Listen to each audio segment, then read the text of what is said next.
Hey guys, this is Gene Jensen. Today we're going to talk about my favorite summertime baits. Toad.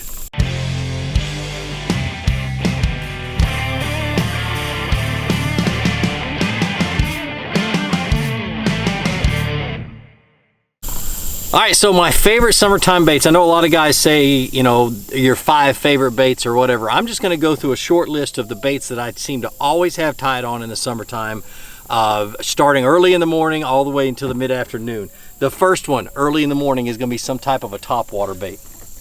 And right here we have a Spro popping shad.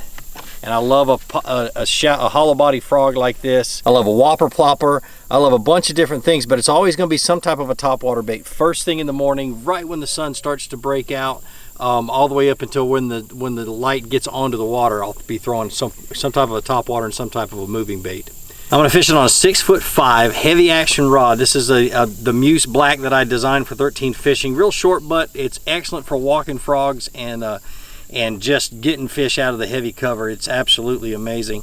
Real good for tight cover or tight cast and be able to get real good and accurate with it. But anyway, an 8:1 gear ratio reel, 65-pound test braid. Always big heavy braid. Okay, the next one. The next one I can probably say is one of my bread and butters just for covering water. When you're not fishing a lot of grass and you got a lot of cover like wood cover and stuff like that, or even if you don't have any wood cover, I'm going to throw a square bill. It's going to be a small one. The shad are typically, or the bait fish are typically fairly small this time of the year, and so I'm going to throw something like a 1.5 or a 1.0, some type of a square bill. This happens to be a 6-cent square bill that I throw all the time. Really good shad patterns is usually what I use the most. And if you don't have any shad in your lake, don't worry about it. Still throw shad patterns. Bass are going to hit them because they do look like a bait fish. My bread and butter of a bottom bouncing bait. Actually, let's stick with moving baits. And I'm going to fish the square bill on the same exact rod I'm going to fish this bait on. So we'll talk about the rod here in a second. But this is a chatterbait or a bladed jig, whatever you want to call it. And there's 2 colors I throw, green pumpkin and black and blue.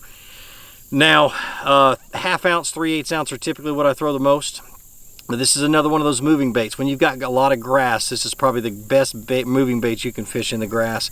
And that's typically why I spend a whole lot of time with it in my hand, because I fish a lot of grass lakes. So this particular bladed jig is the new Picasso tungsten knocker.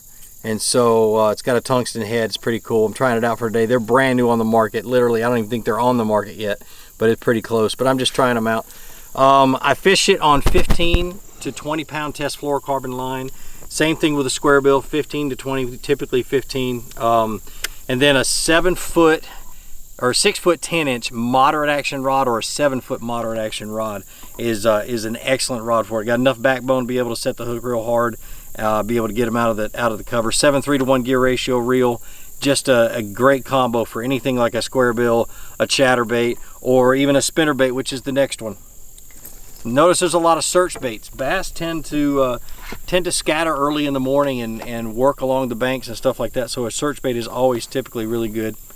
Spinnerbait, you can't beat it. It looks like a small school of bait fish going by. The bass typically can absolutely destroy it, and it's an all-terrain vehicle. It'll go through a lot of different cover. Just one that I always seem to have close by. I don't always have it tied on in the morning, but I'll grab it when things get tough. Now, my bread and butter. Full bottom bouncing.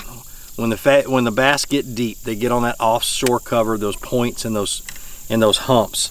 There's a couple of different baits I throw on this, but a Texas rig worm is awesome for that offshore cover. That the humps, the points, the long points, the rock piles, things like that, you can't beat it. And this is my favorite color, Tequila Sunrise, for the summertime. I don't know what it is about clear water and this color worm, but it really it shines. It works good. The other one, my go-to around grass and flipping cover and stuff like that, is going to be a rage bug. Good old Strike King rage bug. You guys know I use them all the time. But they go on the same Texas rig, same line, same rod, and we'll talk about that in just a second.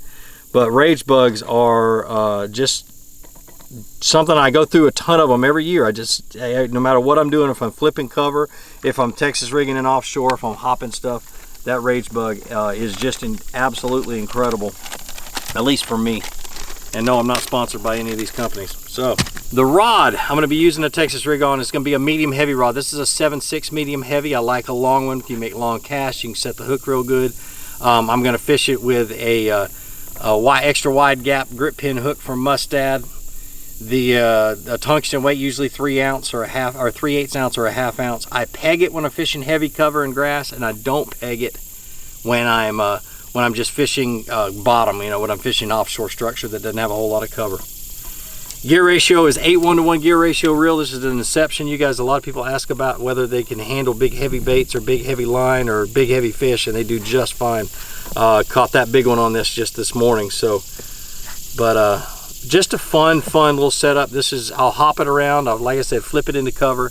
The Texas rig is my go-to bottom bait. I don't go to jigs like I do in the spring and the fall. In the winter, jigs usually go in the box, and I get away from them until it cools off again. But a Texas rig worm is dynamite for the summertime. All right, so the key things for summer fishing is get out early and go home in the middle of the day if it's really hot, and then get back out late in the evening and fish these baits, and I promise you, you are going to catch fish on them. When the sun gets up on the water, the bass will find the shade. Go fish. If it's a boat dock lake, fish those deep boat docks with a lot of shade. Fish the grass edges that are close to deep water.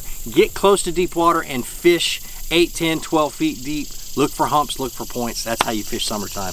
But like I always say, be sure to introduce somebody to fishing. Introduce them to my channel. Let me help you teach them how to fish. More importantly, get out on the water, go out and catch some fish, and have a great day. We'll see you.